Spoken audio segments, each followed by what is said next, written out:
இதுல கிரைம் கேஸான்னு கேட்டா இல்ல, இல்ல சஸ்பெக்ட் யாரும் இருக்காங்களா இல்ல, விக்டிம் யாரும் இருக்காங்களான்னு கேட்டா அதை நீங்களே டிசைட் பண்ணுங்க.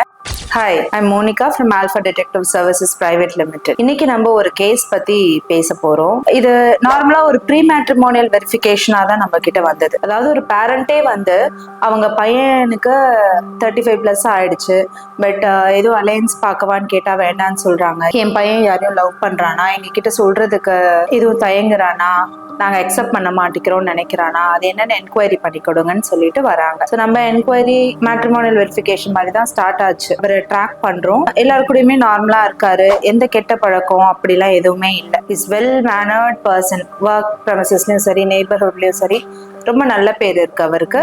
லவ் அப்படின்னு பார்த்தா இல்ல, கேர்ள்ஸ் கிட்ட எல்லாம் நல்லாவே பழகுறாரு. ஏன் எதனால அப்படின்னு பார்க்கும்போது